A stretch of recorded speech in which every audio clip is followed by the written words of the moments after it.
In the dawn of uncertain times, beneath the shadowed skies, the once peaceful realms of Camelot now stand on the brink of a great upheaval. I, Merlin, have witnessed many battles throughout the ages, but none quite like what was about to unfold.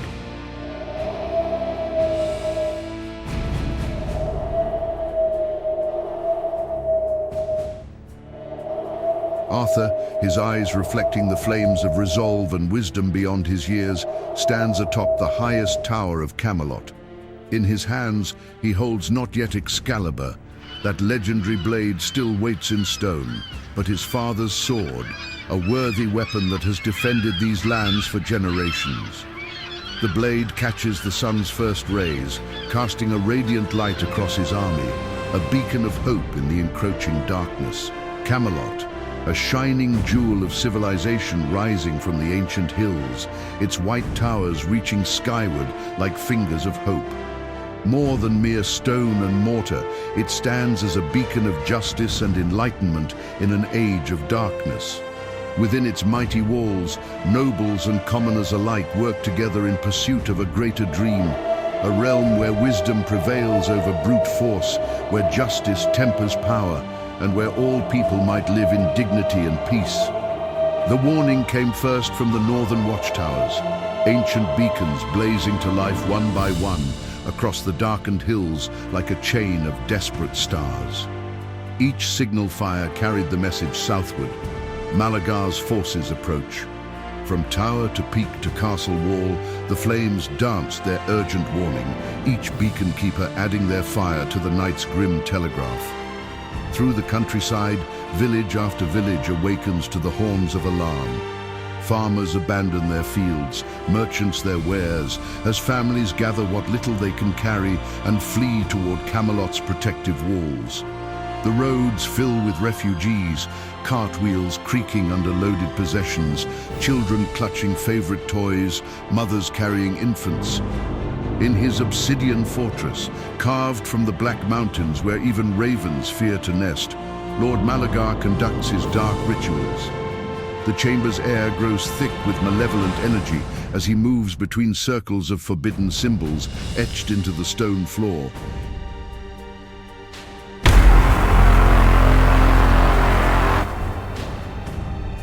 In the shadows, his lieutenants, once noble knights now corrupted by dark magic, stand silent witness, their armor stained black as pitch, their eyes gleaming with an unholy fire. Below, in the vast courtyards of his fortress, his army gathers. Mercenaries from the frozen wastes share space with creatures summoned from nightmare realms. Giants in crude armor stamp their feet impatiently beside war machines crafted by twisted minds. The air fills with the sound of thousands of weapons being sharpened, the growls of beasts bred for battle. This world is mine. In Camelot's grand chapel, beneath towering stained glass windows, where colored light streams like divine tears, soldiers and citizens kneel shoulder to shoulder in silent prayer. Knights remove their helmets, peasants clutch worn rosaries, and mothers hold their children close as the chapel fills with whispered prayers and hushed hymns. The sacred space, thick with incense and desperate hope, echoes with a single unified prayer for protection, strength, and courage in the dark hours ahead. Even the most hardened warriors bow their heads, finding solace in ancient rituals as they prepare to face what may be their final dawn. Those walls, built by the hands of countless generations, have weathered storms both natural and magical, but they have never faced a force as terrible as what approaches. Gathered upon the battlements, young Prince Arthur and his valiant knights, clad in gleaming armor that caught the first light of dawn, gaze upon the horizon where dark clouds merge with the advancing tide of Malagar's army. Their banners, emblazoned with fearsome beasts and eerie sigils, blot the land like a plague. Each standard bears the mark of a different dark covenant, pledges made in shadow to powers best left unnamed.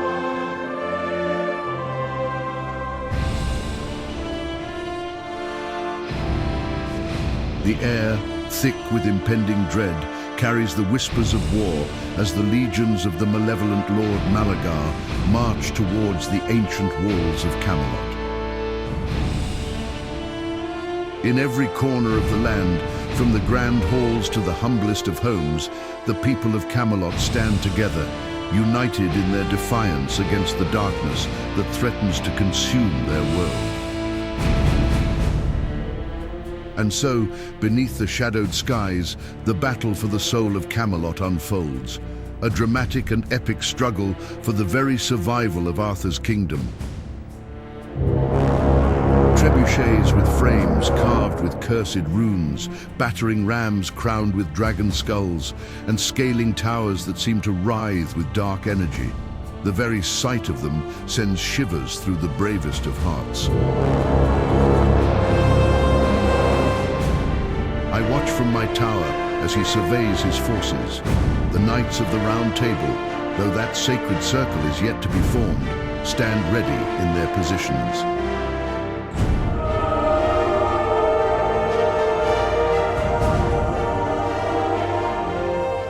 From this day unto the end of days let it be remembered, for one brief shining moment, there stood a place called Camelot, a place of courage, of honor, of justice, of a quest for the good of all. We must fight, not just for ourselves, but so the spirit of Camelot shall long endure, so Camelot shall not perish from this good, green earth.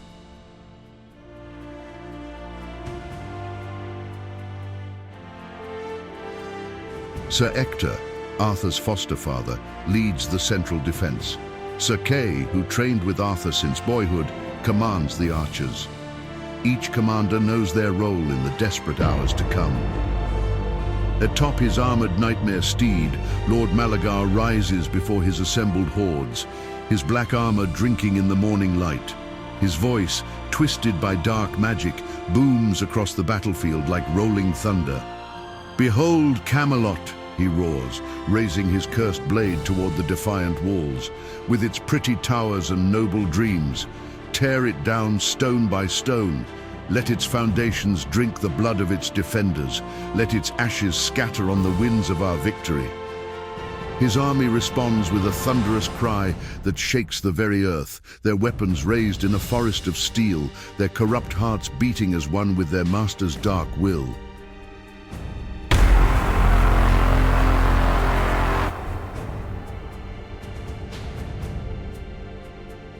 With a voice that resonates over the ramparts and through the hearts of his people, Arthur proclaims, "This day we stand not as mere defenders of walls and stone, but as guardians of the light, the bearers of hope against the night that seeks to engulf us. For our homes, for our people, for the future of Camelot, we shall hold this ground." His words carry the weight of prophecy, though he knows not yet his true destiny. The soldiers below straighten their backs, grip their weapons tighter, and set their jaws with renewed determination. As the sun sets on the bloodied fields before Camelot's walls, the true cost of victory reveals itself in terrible silence. Where armies clashed, now only the wind moves, whispering through broken banners and fallen weapons. Soldiers walk among the dead, searching for friends, for brothers, for signs of life among the carnage. The air hangs heavy with smoke and sorrow, while ravens circle overhead, dark witnesses to war's terrible harvest. And in this solemn moment, an old soldier's verse echoes across the battlefield. In Camelot's fields, the banners wave between the walls, amid the graves, where warriors bold their stand did make, their swords now broken for our sake. The blood-soaked earth their valor saves. At dawn they stood, heads raised and brave, their shields before the storms they raised. By dusk they lay in honor's hold, in Camelot's fields. Take up our cause though hope may fade, keep faith with those who sleep below. Let not their final charge be vain, through darkest night to light again, we'll bear the torch they tossed, although in Camelot's fields.